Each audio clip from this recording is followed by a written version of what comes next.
Roger, recibida misión. Vivimos en una era asombrosa. Bajando a 75 metros por segundo. Los ingenieros han logrado que un rover del tamaño de un coche aterrice en Marte. Hay físicos que investigan la esencia de la materia. Y nos comunicamos gracias a una vasta red inalámbrica global. Pero detrás de todos estos avances modernos hay algo misterioso y muy poderoso. Lo llaman el lenguaje del universo. Y quizás se trate del mayor logro de la civilización: las matemáticas. Pero, ¿de dónde salen? ¿Y por qué en la ciencia funcionan tan bien? Albert Einstein se preguntaba, ¿cómo es posible que las matemáticas expliquen tan bien cómo funciona el universo? ¿Son las matemáticas humanas? No parece existir un límite en las habilidades numéricas de los animales. ¿Está en ellas la clave del cosmos? Yo creo que nuestro mundo físico solo tiene propiedades matemáticas. A continuación, el gran misterio de las matemáticas.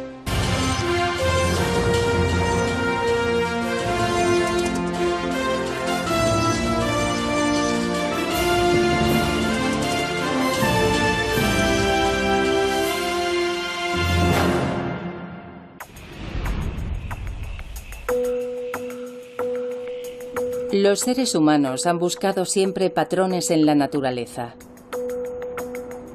Hace miles de años contemplaron las estrellas y descubrieron algo que llamaron constelaciones.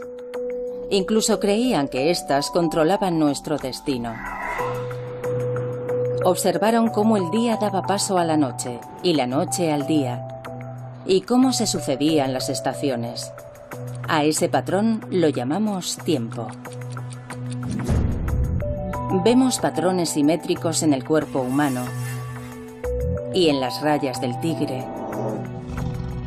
y los incorporamos en lo que creamos, desde el arte hasta nuestras ciudades.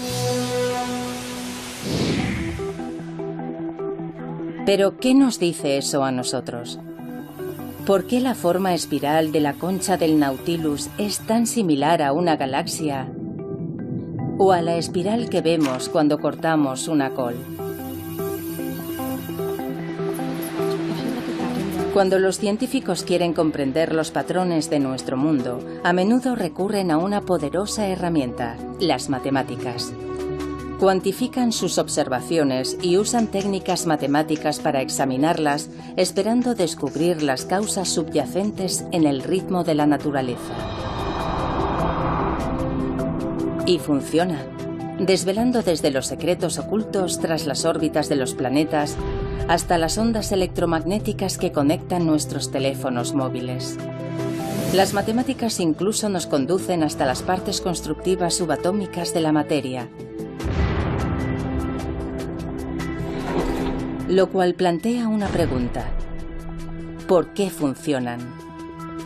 ¿Existe una naturaleza matemática inherente a la realidad? ¿O están en nuestra cabeza?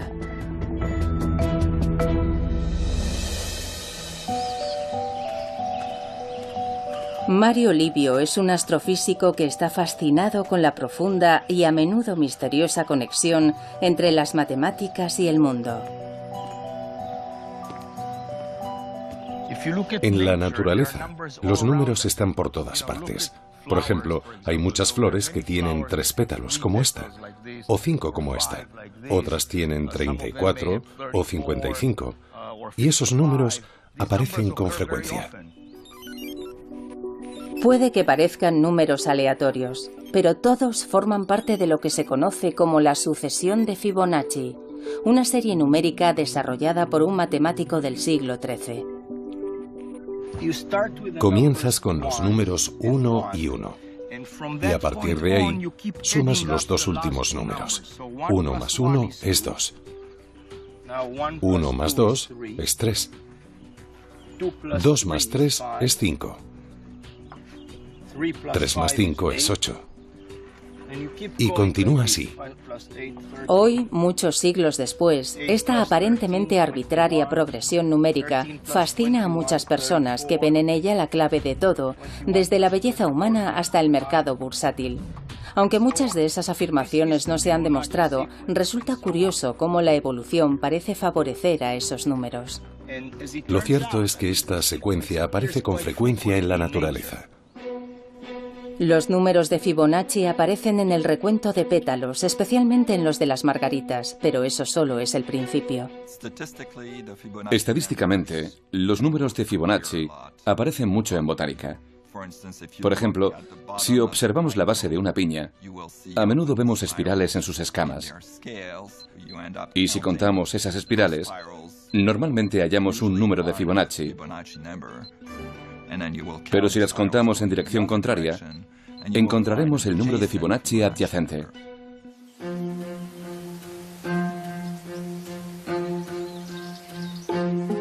Hay dos grupos de espirales, y si contamos las espirales en cada dirección, ambas son números de Fibonacci. Aunque hay algunas teorías que explican la conexión botánica de Fibonacci, aún se siguen planteando preguntas fascinantes. ¿Saben matemáticas las plantas? La respuesta a esa pregunta es no. No necesitan saber matemáticas. En una forma muy simple y geométrica, las plantas, en muchos casos, disponen de una pequeña máquina que crea la secuencia de Fibonacci. Las misteriosas conexiones entre el mundo físico y las matemáticas son muy profundas. Todos conocemos el número pi, la relación entre la longitud de una circunferencia y su diámetro, y sabemos que sus dígitos decimales continúan hasta el infinito sin seguir un patrón repetitivo.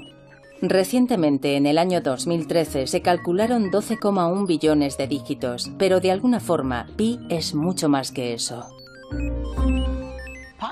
Pi aparece en un sinfín de fenómenos que no tienen aparentemente, al menos, nada que ver con circunferencias ni nada parecido. Sobre todo aparece bastante en la teoría de la probabilidad. Supongamos que cojo esta aguja. La longitud de la aguja es igual a la distancia entre las líneas que hay en esta hoja de papel. Y supongamos que dejo caer la aguja sobre el papel. A veces, cuando la aguja cae, atraviesa una línea. Otras veces cae sobre una línea. Resulta que la probabilidad de que la aguja atraviese una línea es exactamente de 2 entre pi, o aproximadamente de un 64%. Bien, eso significa que, en principio, yo podría dejar caer esta aguja millones de veces. Podría contar las veces que atraviesa la línea y las que no. Y en realidad estaría calculando el número pi. Aunque aquí no hay círculos, ni el diámetro de un círculo, ni nada parecido. Es asombroso.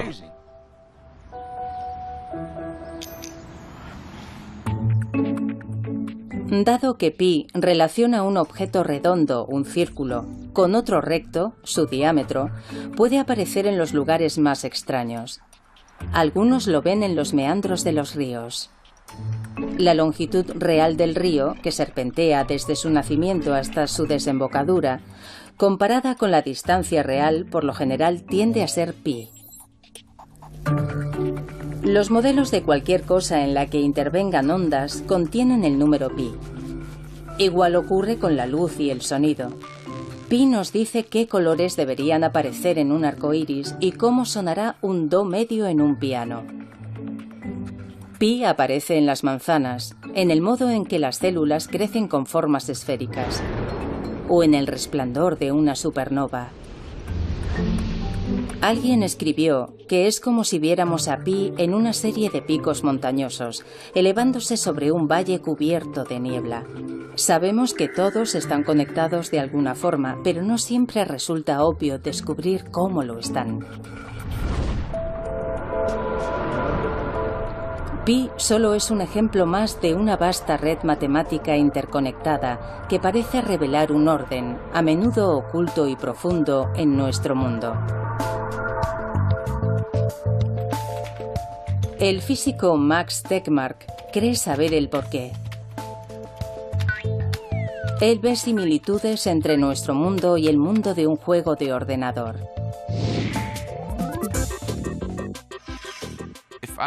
Si yo fuera un personaje de un videojuego tan avanzado, en el cual yo tuviera conciencia, y empezara a explorar el mundo de ese videojuego, me sentiría como si viviera en un mundo real, hecho de materia física.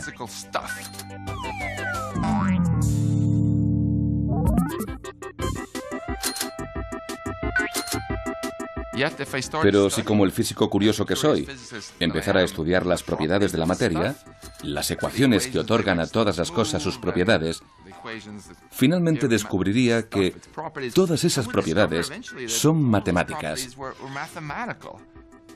Son las propiedades matemáticas que el programador habría introducido en el software del videojuego.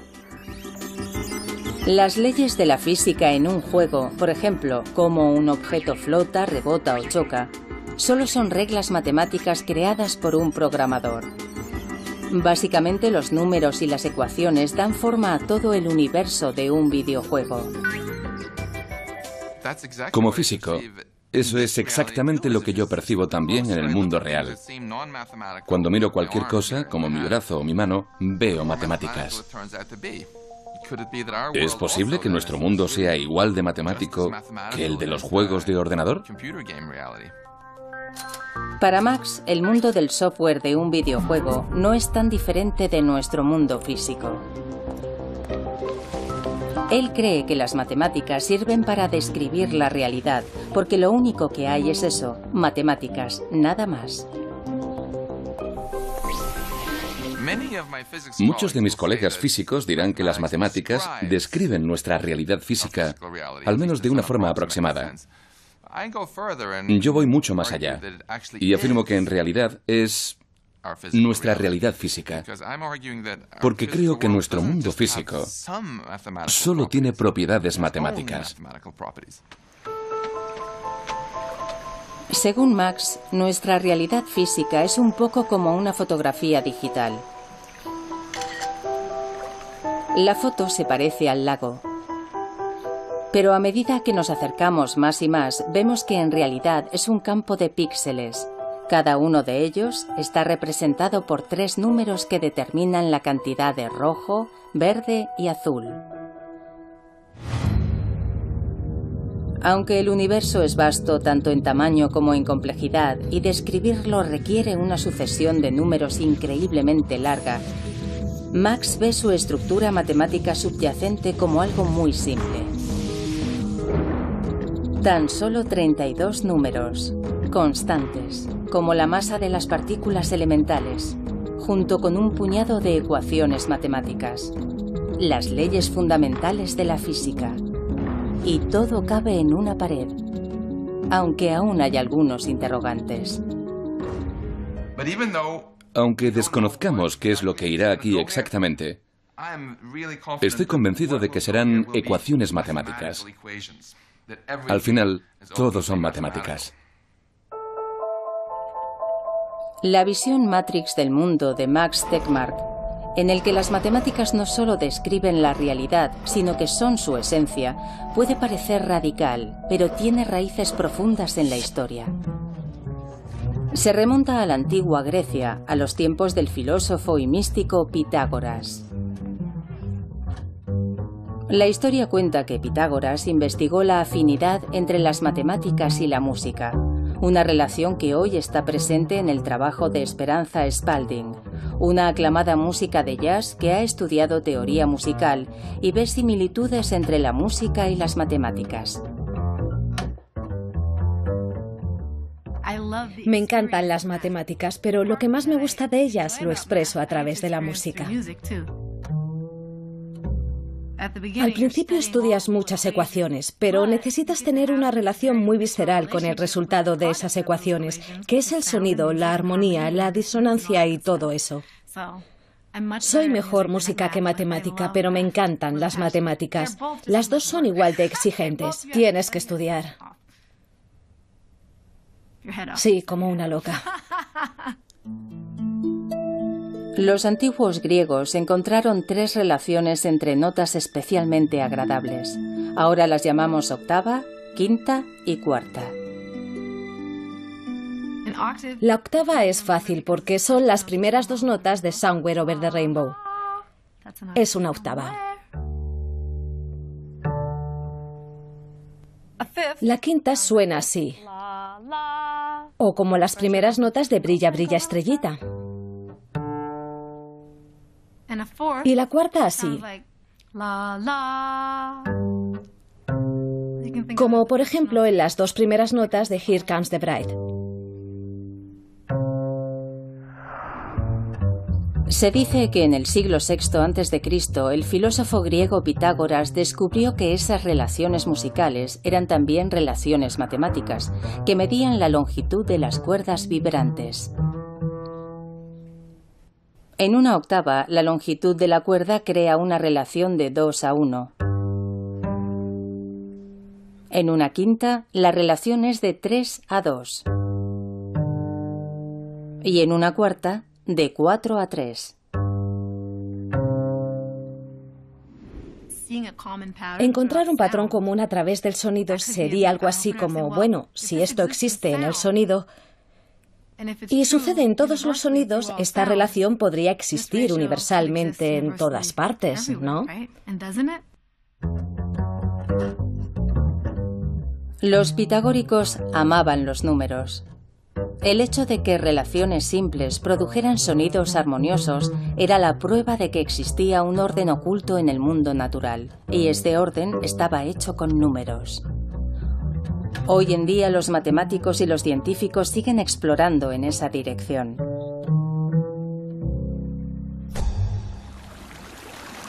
De hecho, hay muchos otros fenómenos físicos que siguen relaciones simples. Desde la proporción de 2:1 de los átomos de hidrógeno y de los átomos de oxígeno en el agua, hasta el número de veces que la Luna gira alrededor de la Tierra comparado con su propia rotación, 1:1, o cómo Mercurio gira sobre sí mismo 3 veces mientras orbita 2 veces alrededor del Sol, una relación de 3:2. En la antigua Grecia, Pitágoras y sus seguidores tuvieron una profunda influencia sobre otro filósofo griego, Platón, cuyas ideas también siguen vivas en nuestros días, sobre todo entre los matemáticos. Platón creía que la geometría y las matemáticas existían en su propio mundo ideal. Si dibujamos un círculo sobre un papel, ese no es el verdadero círculo. El verdadero está en ese mundo. Y esto solo es una aproximación a ese círculo real. Lo mismo ocurre con las demás formas. A Platón le gustaban mucho estos 5 sólidos, los sólidos platónicos, como los llamamos hoy, y les asignó los elementos que formaban el mundo según su concepción. El estable cubo era la Tierra. El tetraedro con sus esquinas puntiagudas era el fuego.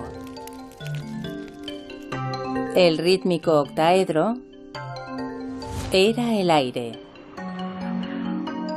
El icosaedro de 20 caras, el agua. Y por último, el dodecaedro, el sólido que representaba el cosmos como un todo. Las formas matemáticas de Platón eran la versión ideal del mundo que nos rodea y se hallan en su propio reino. Y aunque pueda parecer extraño que las matemáticas existan en su propio mundo y que modelen todo lo que vemos en él, incluso hoy muchos matemáticos y científicos tienen la sensación de que cuando hacen matemáticas solo están descubriendo algo que ya estaba ahí fuera. Cuando trabajo, las matemáticas se revelan ante mí. Tengo la sensación de que hay algo ahí fuera que intento encontrar, comprender y alcanzar. Con la matemática moderna, es como si siempre existiera algo antes de que tú llegaras ahí. En mi opinión, lo que estudiamos los matemáticos es más un descubrimiento que una invención, porque estamos descubriendo algo sobre la forma en la que funciona nuestra mente cuando interactúa con el mundo. Bueno, eso lo sé, porque es lo que hago. Vengo a trabajar, me siento delante de la pizarra e intento comprender qué es eso que está ahí fuera. Y de vez en cuando descubro una pequeña parte de algo que ya estaba ahí. Muchos matemáticos tienen la sensación de que las matemáticas, más que inventarse, se descubren. ¿Pero solo es una sensación? ¿Podría ser que las matemáticas fueran exclusivamente un producto del cerebro humano? Este es Xiam, un auténtico prodigio de las matemáticas. 800 en el SAT de matemáticas. No está mal. ¿A qué edad lo hiciste? 11 años. 11. Vaya, es una nota perfecta. ¿De dónde surge el genio matemático de Xiam? Resulta que podemos ubicarlo y todo está en su cabeza. Mediante una resonancia magnética funcional, los científicos pueden escanear el cerebro de Xiam mientras resuelve pruebas matemáticas para ver qué partes del cerebro reciben más sangre y por tanto trabajan más que otras partes. Muy bien, vamos a empezar, ¿vale? En las imágenes de su cerebro, el lóbulo parietal muestra un color rojo intenso. Xiam depende de la región parietal de su cerebro para resolver esas operaciones, igual que muchas personas dotadas para las matemáticas. En pruebas similares a la de Xiam, los chicos que mostraban más aptitudes para las matemáticas tenían una actividad neuronal en esta zona del cerebro 6 veces mayor que la de los chicos normales. ¿Pero eso se debe al aprendizaje y a una práctica intensa o los fundamentos de las matemáticas se encuentran en nuestro cerebro? Los científicos buscan la respuesta aquí, en el centro del lémur de la Universidad de Duke, en Carolina del Norte, un refugio de 30 hectáreas para especies de lémures en peligro de extinción. Como todos los primates, los lémures están emparentados con los seres humanos a través de un ancestro común que vivió hace más de 65 millones de años. Los científicos creen que los lémures comparten muchas características con esos primeros primates, lo que los convierte en una ventana, aunque muy borrosa, a nuestro pasado. Tienes que elegir, Teres, vamos. La profesora Liz Brannon investiga lo bien que los lémures, como Teres, pueden comparar cantidades. La mayoría de los animales elige una cantidad mayor de comida. ¿Qué es lo que hace Teres? ¿Por qué son diferentes estos animales a la hora de comparar dos cantidades? Bueno, obviamente no usan etiquetas verbales ni símbolos. Nosotros queremos saber si realmente usan números puros, como estímulo. Para probar si Teres puede distinguir cantidades, le han enseñado un juego de ordenador con una pantalla táctil. El cuadrado rojo significa que comienza una ronda. Si lo toca, aparecen 2 cuadrados con diferentes objetos. Teres ha sido entrenado de forma que si elige el rectángulo con el número menor, consigue una recompensa, una bolita de azúcar. ¿Y si la respuesta es errónea? Lo repetimos muchas veces para tener claro que se fija en el número y no en otra cosa. Para asegurarse de que el animal reacciona al número de objetos y no a otro estímulo, Liz cambia el tamaño, el color y la forma de los objetos. Ella ha hecho miles de pruebas y ha demostrado que los lémures y los monos rhesus son capaces de aprender a elegir la respuesta correcta. Teres obviamente no posee un lenguaje y tampoco cuenta con símbolos para los números. Entonces, ¿está contando? ¿Hace lo mismo que un niño cuando recita los números 1, 2, 3? No. Y aún así, parece responder a la esencia abstracta de lo que es un número. Los lémures y los monos rhesus no son los únicos. Las ratas, las palomas, los peces, los mapaches, los insectos, los caballos y los elefantes también demuestran ser sensibles a la cantidad, igual que los bebés humanos. En su laboratorio del campus de Duke, Liz ha trabajado con bebés de 6 meses. Todos miraban más tiempo a la pantalla con un número cambiante de objetos, siempre que el cambio fuera lo bastante evidente como para captar su atención. Liz también ha puesto a prueba a alumnos universitarios. Les pedía que no contaran, solo debían comparar cantidades y responder lo más rápido posible en la pantalla táctil. ¿El resultado? casi el mismo que el de los lémures y los monos rhesus. De hecho, algunos humanos no son tan buenos como nuestros monos y otros son mucho mejores. La respuesta humana es muy variable, pero por lo general es muy similar a la de un mono.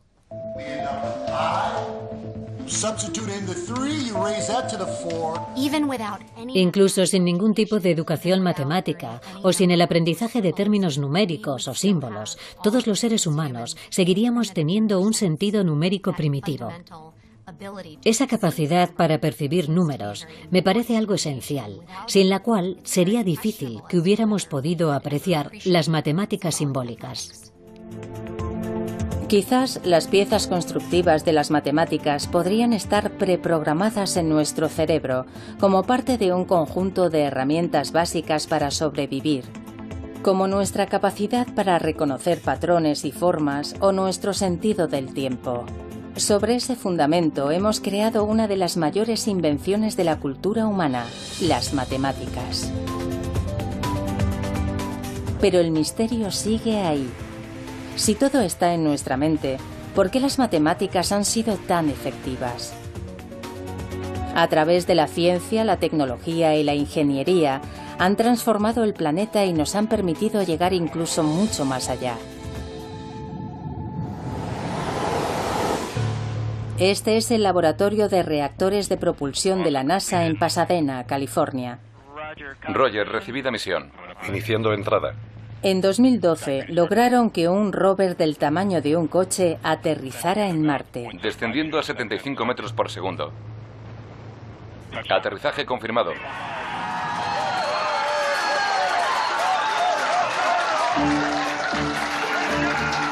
Adam Stelzner era el ingeniero jefe del equipo que diseñó el sistema de aterrizaje. Su trabajo dependía de un descubrimiento revolucionario del Renacimiento que hizo que las matemáticas se convirtieran en el lenguaje de la ciencia.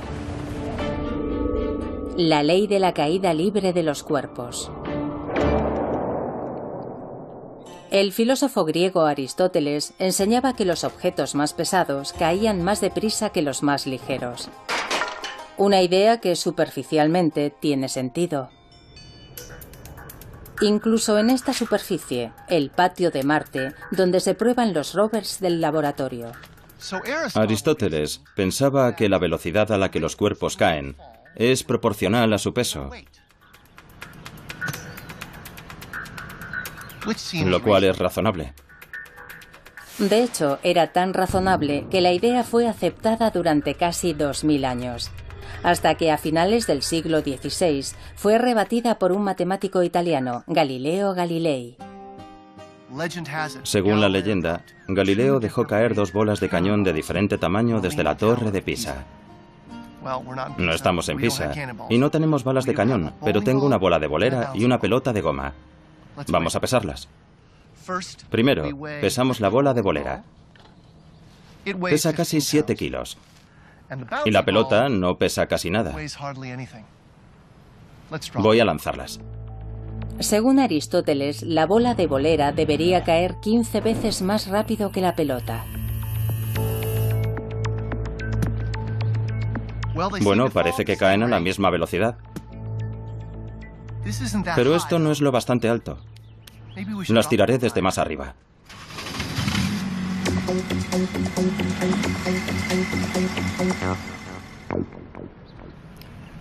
Ed está a 6 metros de altura. Veamos si caen a la misma velocidad. ¿Listo? 3, 2, 1, ya.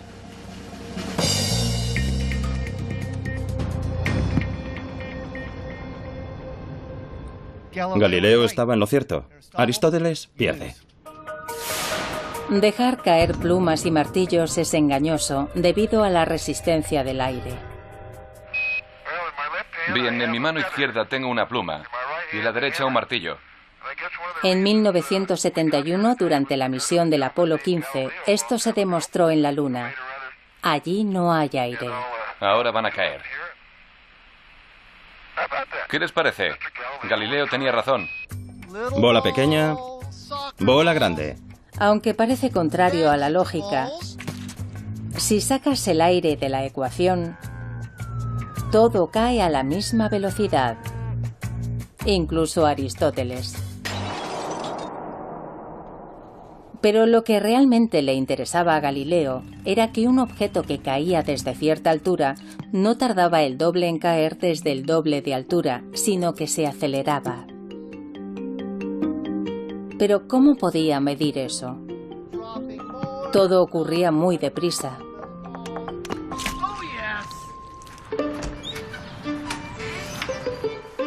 A Galileo se le ocurrió una solución muy ingeniosa.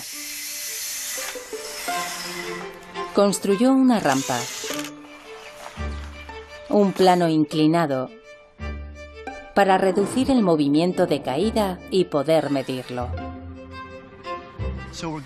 Vamos a usar esta rampa para encontrar la relación entre la distancia y el tiempo. Para el tiempo usaré una unidad arbitraria, un Galileo. Un Galileo. La longitud de la rampa que la bola recorre durante un Galileo será la unidad de distancia. Tenemos una unidad de distancia en una unidad de tiempo. Ahora lo probaremos contando hasta 2. Un Galileo, 2 Galileos. En 2 unidades de tiempo, la bola ha recorrido 4 unidades de distancia. Ahora veamos lo lejos que llega en 3 Galileos. Un Galileo, 2 Galileos, 3 Galileos. En 3 unidades de tiempo, la bola ha recorrido 9 unidades de distancia. Bien, aquí está. Ya tenemos una relación matemática entre tiempo y distancia. El ingenioso uso de una rampa demostró que los objetos al caer siguen leyes matemáticas. La distancia que la bola recorre es directamente proporcional al tiempo al cuadrado. Esa relación que observó Galileo es una expresión matemática de la física de nuestro universo. La observación que Galileo realizó hace siglos acerca de los cuerpos que caen sigue siendo igual de válida hoy. Es la misma expresión matemática que podemos usar para entender cómo caen las cosas aquí en la Tierra, rodando por una rampa, o incluso para aterrizar el rover Curiosity en la superficie de Marte. Es el poder de las matemáticas. En la visión de Galileo, las matemáticas podían usarse como herramienta para desvelar y descubrir las reglas ocultas de nuestro mundo. Más tarde escribió: "El universo está escrito en lenguaje matemático". Las matemáticas son el lenguaje con el que comprendemos el universo. No sabemos cuál es la razón por la que las leyes de la física y el universo siguen modelos matemáticos, pero es así. Mientras Galileo convertía ecuaciones matemáticas en leyes científicas, otro hombre que nació justo el año en que murió Galileo llevó todo esto a lo más alto del firmamento. Se llamaba Isaac Newton. Y trabajó aquí, en el Trinity College de Cambridge, Inglaterra. Se dice que Newton era un genio solitario, y aquí, en la bolera del jardín del Trinity College, solía caminar arriba y abajo, meditabundo y absorto, dibujando diagramas matemáticos en la gravilla. Cuentan que sus colegas recibieron instrucciones para que no le molestaran ni removieran la gravilla por donde él había pasado, por si acaso, sin darse cuenta, borraban algún importante descubrimiento científico o matemático. En 1687, Newton publicó un libro que se convertiría en un hito de la historia de la ciencia. Hoy se conoce simplemente como Principia. En él, Newton recogía observaciones realizadas en todo el mundo y usaba las matemáticas para explicarlas. Por ejemplo, cómo durante el otoño de 1680 se vio un cometa en el cielo. Newton reunió datos de todo el mundo para reconstruir el camino del cometa. El 19 de noviembre comenzaba con una observación hecha en Cambridge, Inglaterra, a las 4:30 de la mañana. Y luego hay otra a las 5 de la mañana, en Boston, Nueva Inglaterra. Newton acumulaba datos recogidos por observadores repartidos por todo el mundo para reconstruir, con cálculos de una precisión sin precedentes, el recorrido de ese gran cometa por el firmamento. La idea revolucionaria de Newton fue que la fuerza que hacía que el cometa girara a toda velocidad alrededor del Sol era la misma fuerza que hacía que las balas de cañón volvieran a caer en la Tierra. Era la misma fuerza oculta tras la ley de los cuerpos que caen de Galileo, que también hacía que los planetas se mantuvieran en su órbita. Newton llamó a esa fuerza gravedad y la describió con precisión en una ecuación sorprendentemente sencilla que explica cómo dos masas se atraen mutuamente tanto aquí, en la Tierra, como en el firmamento.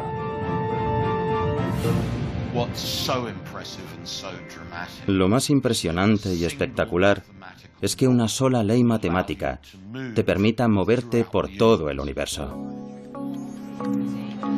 Hoy incluso podemos observarla en acción mucho más allá de la Vía Láctea. Esto es una imagen de dos galaxias que se atraen y están fusionándose. Así es como nace una galaxia. Exacto. Mario Livio forma parte del equipo que trabaja con las imágenes del telescopio espacial Hubble. Durante décadas los científicos han usado el Hubble para explorar más allá de nuestro sistema solar y de las estrellas de nuestra galaxia. Nos muestra las lejanas nubes de gas de las nebulosas y un vasto número de galaxias que giran en el espacio a una distancia de miles de millones de años luz. Esas imágenes revelan que en todo el universo visible, hasta donde el telescopio Hubble puede ver, sigue rigiendo la ley de la gravedad. Newton describió las leyes de la gravedad y del movimiento basándose en las cosas que pasaban en la Tierra y en los planetas del sistema solar y demás. Pero esas mismas leyes, exactamente las mismas, siguen rigiendo en las galaxias más distantes. Y todo en ellas, cómo se forman y cómo se mueven, está controlado por esas mismas leyes matemáticas. Algunas de las mentes más brillantes del mundo han descubierto con asombro cómo las matemáticas impregnan el universo. Albert Einstein se lo preguntaba. Decía, ¿cómo es posible que las matemáticas, que él pensaba que eran un producto del pensamiento humano, expliquen tan bien el universo tal y como lo vemos?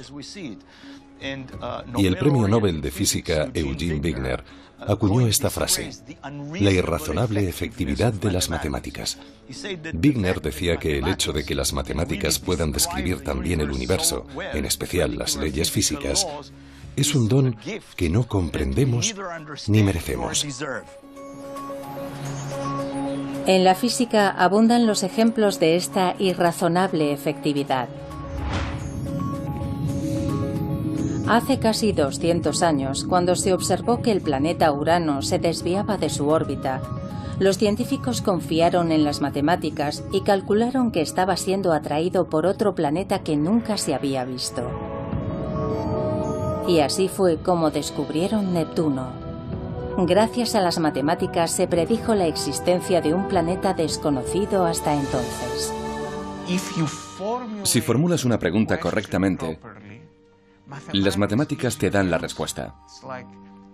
Es como tener un sirviente que es mucho más capaz que tú. Si le dices, hazlo, y se lo dices bien, entonces lo hará. Te llevará por el camino de la verdad, hasta hallar la respuesta final. Las evidencias del asombroso poder predictivo de las matemáticas se encuentran por todas partes a nuestro alrededor. La televisión, la radio, su teléfono móvil, los satélites, el monitor del bebé, el wifi, el mando de la puerta del garaje, un GPS. Y sí, puede que incluso el mando a distancia de la televisión. Todas esas cosas usan ondas invisibles de energía para comunicarse. y nadie sabía que existían hasta conocer el trabajo de James Maxwell, un físico y matemático escocés. En 1860 publicó un conjunto de ecuaciones que explicaban cómo la electricidad y el magnetismo estaban relacionados y cómo se generaban el uno al otro. Sus ecuaciones también hacían esta sorprendente predicción. Juntos, la electricidad y el magnetismo podían producir ondas de energía que viajarían a través del espacio a la velocidad de la luz. Las ondas electromagnéticas. La teoría de Maxwell nos dio las ondas de radio, los rayos X, cosas que nadie conocía. De modo que el alcance de su teoría resultó ser extraordinario. Casi inmediatamente empezaron a buscar las ondas que las ecuaciones de Maxwell habían predicho. El intento que parecía menos prometedor de todos para controlarlas se realizó aquí. En el desván de una casa al norte de Italia lo hizo un joven de 20 años, Guillermo Marconi. Su experimento comenzó con una serie de chispas. La explosión de electricidad crea un campo magnético momentáneo que crea otro campo eléctrico momentáneo y que a su vez forma otro campo magnético. La energía salta entre los dos propagando una onda electromagnética.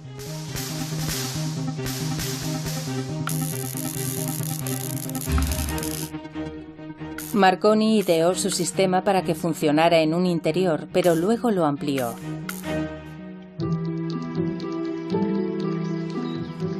En pocas semanas construyó una gran antena detrás de su casa para amplificar las ondas procedentes de su generador de chispas. Después pidió a su hermano y a un ayudante que llevaran un receptor hasta el otro lado de la finca, detrás de una colina cercana. Llevaban escopetas para disparar en el caso de que captaran alguna señal.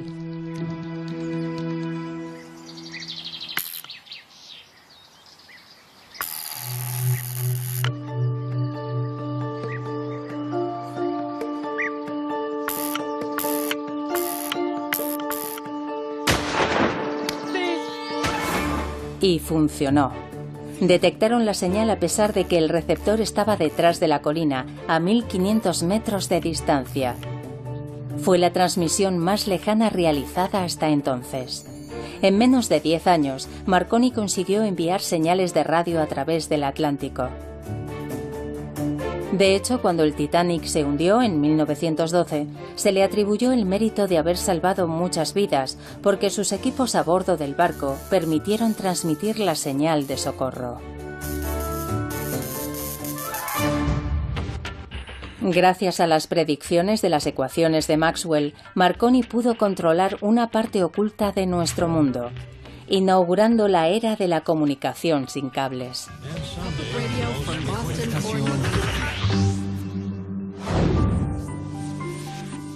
Desde Maxwell y Marconi, las evidencias de la capacidad predictiva de las matemáticas no han hecho más que aumentar, especialmente en el mundo de la física.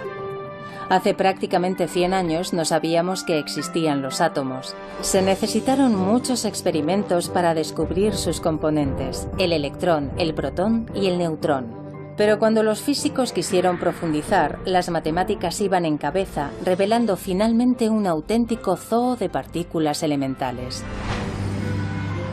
Descubrimientos que hoy continúan en el CERN, la Organización Europea para la Investigación Nuclear, en Ginebra, Suiza.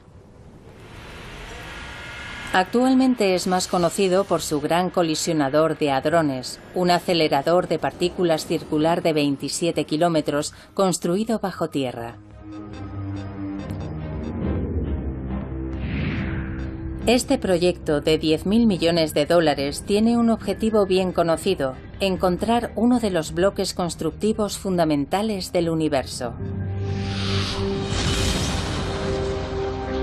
Una partícula subatómica cuya existencia predijeron matemáticamente hace casi 50 años Robert Brout y François Englert en Bélgica y Peter Higgs en Escocia.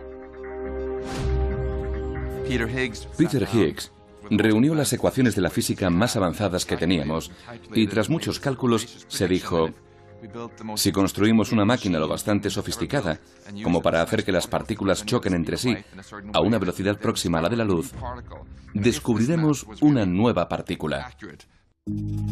El descubrimiento de la partícula de Higgs sería la prueba del campo de Higgs, una melaza cósmica que es el material de la masa de nuestro mundo, lo que habitualmente experimentamos como peso.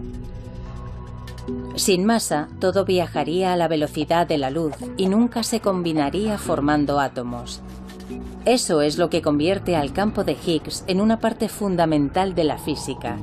Y por eso llaman a la partícula de Higgs partícula de Dios. En 2012 se pudo constatar la veracidad del trabajo realizado por Peter Higgs y sus colegas hace unas décadas. Los experimentos del CERN confirmaron la existencia de la partícula de Higgs. Lo construimos, funcionó y viajamos gratis a Estocolmo.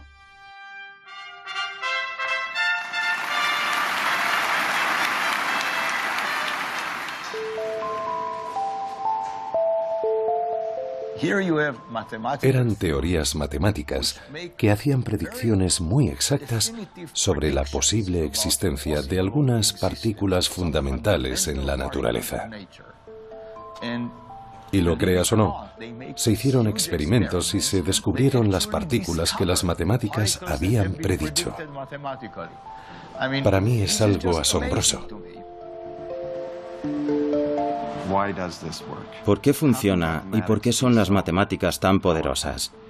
¿Son una verdad de la naturaleza o tienen algo que ver con la forma en la que nosotros, los seres humanos, percibimos la naturaleza? Para mí es un rompecabezas fascinante. Yo no conozco la respuesta. En la física, las matemáticas tienen un amplio historial de éxitos. ¿Pero son irrazonablemente efectivas? No todo el mundo piensa igual. En mi opinión es una ilusión. Creo que lo que ha pasado es que han optado por construir la física usando las matemáticas que se habían practicado y desarrollado históricamente. Luego lo miran todo y eligen algo que se puede estudiar usando las matemáticas que conocemos. Pero en realidad hay un vasto océano de otras cosas que son realmente inaccesibles para esos métodos. Con el éxito de los modelos matemáticos en la física, es fácil ignorar cuándo no funcionan tan bien, como por ejemplo, en la predicción del tiempo. Hay una razón por la que los meteorólogos predicen el tiempo para la siguiente semana, pero no mucho más allá. En predicciones más a largo plazo, los pequeños errores se convierten en grandes errores. La previsión diaria es demasiado compleja y caótica para obtener modelos precisos, y no es la única. Lo mismo sucede con el agua que hierve en el fuego, con el mercado bursátil, con la interacción de las neuronas en el cerebro,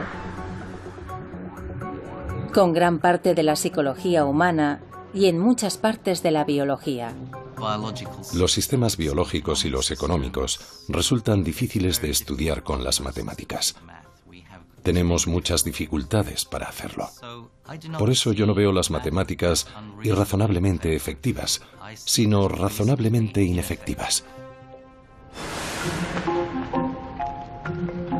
Quizá nadie sea más consciente del poder y de las limitaciones de las matemáticas que quienes las usan para diseñar y construir cosas, los ingenieros. Mira esas ruedas. En su trabajo, la elegancia de las matemáticas choca con el desorden de la realidad y con la funcionalidad que rige el día a día. Las matemáticas, y quizás los matemáticos, operan en el dominio del absoluto, y los ingenieros viven en el dominio de lo relativo. Fundamentalmente nos interesa lo práctico. Y por eso, con frecuencia hacemos aproximaciones, tomamos atajos. Nosotros ignoramos términos y ecuaciones para hacer cosas que son lo bastante simples para alcanzar nuestros objetivos. Muchos de los grandes logros de la ingeniería fueron construidos usando atajos matemáticos, ecuaciones simplificadas que ofrecían una respuesta aproximada, es decir, sacrificando la precisión por la funcionalidad. Y para los ingenieros, aproximada ya es mucho. Basta para llevarte a Marte. A los ingenieros no nos pagan por hacer las cosas bien, sino por hacer las cosas lo suficientemente bien. Muchos físicos ven una asombrosa precisión en la forma en que las matemáticas revelan los secretos del universo, haciendo que parezca una parte inherente de la naturaleza. Mientras que en la práctica, los ingenieros tienen que sacrificar la precisión de las matemáticas para que algo sea útil, haciendo que parezcan una herramienta imperfecta de nuestra propia invención. Entonces, ¿qué son las matemáticas? ¿Forman parte del universo o son una invención humana? Puede que ambas cosas.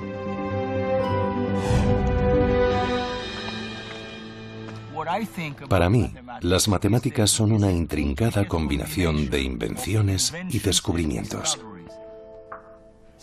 Fijémonos en algo como los números naturales, 1, 2, 3, 4, 5, etc.